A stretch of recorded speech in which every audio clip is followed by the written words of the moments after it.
मनीषा सिंह हमारे शिक्षक और यहाँ पर उपस्थित सभी शिक्षक और मैडम सभी को मेरा प्यार भरा नमस्कार।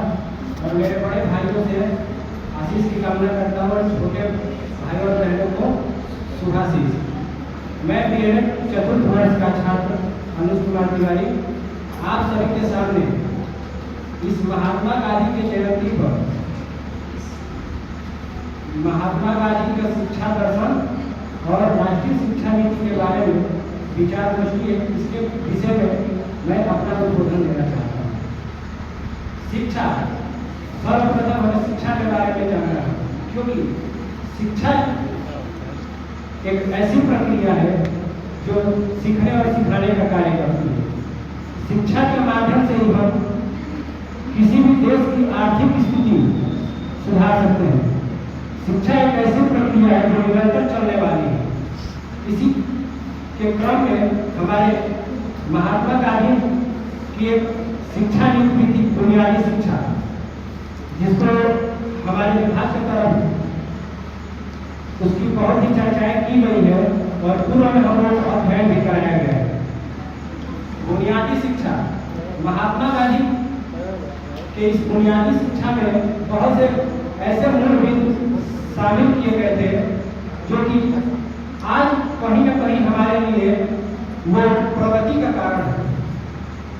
आज नई राष्ट्रीय शिक्षा नीति में उनके कथनों को भी शामिल किया गया है, जो कि मुख्य बिंदु इस प्रकार है जिनका हम संबोधन कर रहे हैं। निःशुल्क शिक्षा, शुरू सर्वप्रथम बालक के प्रारंभिक शिक्षा 7 वर्षों तक निःशुल्क दिया जाना चाहिए। ऐसी महात्मा गांधी के उस वर्षा योजना में कहा गया था।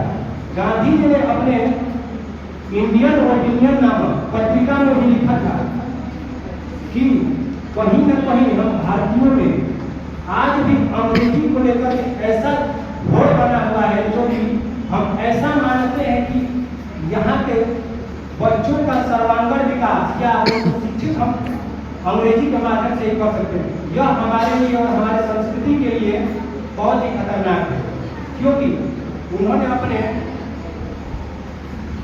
अपने बुनियादी शिक्षा में कहा था कि व्यक्ति की मातृभाषा ही सबसे उत्कृष्ट भाषा है, जो कि किसी भी बालक या व्यक्ति का सर्वांगीण विकास कर सकती है, क्योंकि ये सहज और सुलभ भी है। मातृभाषा अब लोगों के बीच में कुछ ऐसी भी भावनाएं आएंगी कि हमारे देश में प्रांत बहुत है, तो ऐसा दबाव भी नहीं बनाया गया है। आपको एक ही भाषा को लेकर के चलना है।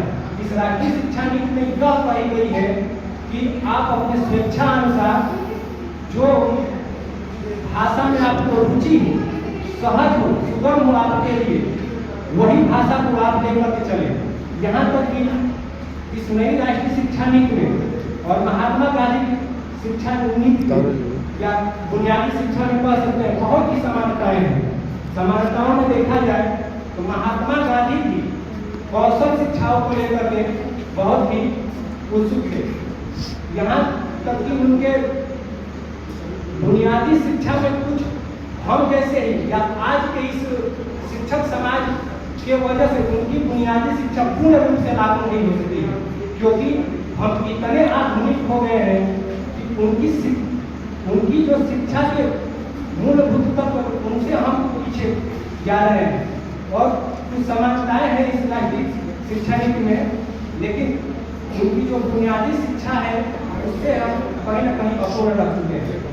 गांधी जी ने शिल्प शिक्षा के बारे में कहा, जो कि व्यक्ति को अगर शिल्प शिक्षा दिया जाए, कौशलों का विकास किया जाए, तो भविष्य में अपने शिल्पों का बहुत ही आसानी से कर सकता है। इसी बात को लेकर के हमारे इस राष्ट्रीय नई शिक्षा नीति के अध्यक्ष के कस्तूरी रंगन ने भी शिल्प और कौशल शिक्षा को भी बढ़ावा दिया है। उन्होंने इस बात को माना है शिल्प और कौशल का विकास करके ही हम भविष्य से बेरोजगारी, गरीबी को भी दूर कर सकते हैं। हमने शिक्षा में तीनों पक्षों के बारे में पढ़ा होगा: संज्ञानात्मक पक्ष, भावात्मक पक्ष और क्रियात्मक पक्ष, जो कि हेड, हार्ट और हेड से जुड़ा हुआ है। इन तीनों पक्षों से अलग, लेकिन गांधी जी का मानना था कि इन तीनों पक्षों से अलग थे। उनका यह मानना था चारित्रिक उद्देश्य, आर्थिक उद्देश्य और नैतिकता की भावना का विकास करने से ही व्यक्ति के अंदर कौशलों का विकास हो सकता है। उन्होंने अपनी शिक्षा नीति में यह भी कहा था, एक देश के अगर युवा के अंदर कौशलों का विकास होगा तो वो देश खुद ही अपने आप ही प्रगति के मार्ग पर अग्रसर होगा। हमारा प्राचीन इतिहास या प्राचीन समय में ज्ञानात्मक पढ़ता, आज हम लोग अंकों के पीछे भागते हैं। उस समय में लोग ज्ञानों के पीछे भागते हैं। आज हम लोग रिजल्ट पर देखते हैं कि हमको 100% आया है कि नहीं, हमारा A ग्रेड है कि नहीं। लेकिन उस समय नहीं, उस समय गुरु की बातों को माना जाता था, नैतिकता की बातों को माना जाता था। आज हम इतने आगे निकल चुके हैं कि नैतिक भावनाओं को हम भूल चुके हैं। तो सर्वप्रथम हमें शिक्षा को ग्रहण करने से पहले हमारे अंदर आचरण और नैतिकता का भाव विकास करना होगा। क्योंकि स्वामी विवेकानंद ने भी कहा है, व्यक्ति के अंतर्निहित शक्तियों को प्रदर्शित करना ही असली शिक्षा है। महात्मा गांधी ने भी कहा था इसी बात में।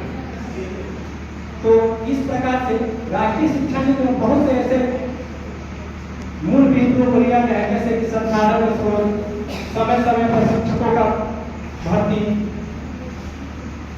कौशलों का विकास, जिस भी क्षेत्र में बालक की रुचि है, जैसे कि नृत्य, मार्शल आर्ट वगैरह, सब हर क्षेत्र में जिसमें बालक की रुचि है उस क्षेत्र में उसको भेजा जाए। शुरू से आज तक उसको जो शिक्षा देनी है वो मातृभाषा में दिया जाए। ऐसा नहीं है कि उसके ऊपर दबाव किया जाए, फोर्स किया जाए, आप इसी भाषा में आपको पढ़ाया जाएगा। ऐसी बहुत ही मूल बिंदुएं हैं जो राष्ट्रीय शिक्षा नीति 2020 में जुड़ी हुई है। 2020 एक ऐसी राष्ट्रीय शिक्षा नीति है जो कि पूरा देश खुल करके इसका समर्थन किया है। कुछ राज्य में तो इसको लागू नहीं किया जा रहा है और इसका जो भविष्य है ये बहुत ही व्यापक है। 2030 तक इसको पूरी तरह से लागू करने के लिए सरकार अपना अहम कदम उठाई है, जो कि बहुत ही सराहनीय है। और हम सभी को, हमारे प्रधानमंत्री नरेंद्र मोदी के लिए भी साधुवाद देना चाहिए, क्योंकि इस आधुनिकता के युग में उन्होंने राष्ट्रीय शिक्षा नीति को लाने के लिए इतना अहम कदम उठाया कि हम लोगों के लिए भी बहुत ही अच्छी बात है, क्योंकि देश की तरक्की तभी होगी जब शिक्षा का सुधार आएगा। 1986 की राष्ट्रीय शिक्षा नीति में कुछ कमियां रह गई थी, आज की राष्ट्रीय शिक्षा नीति में दूर किया गया। रचनात्मक शैली को बढ़ावा दिया गया, सृजन शक्ति को बढ़ावा दिया गया। और इसी के साथ हम अपनी गाड़ी को विराम देना चाहता हूँ। जय हिंद, जय हिंदी, जय भारत।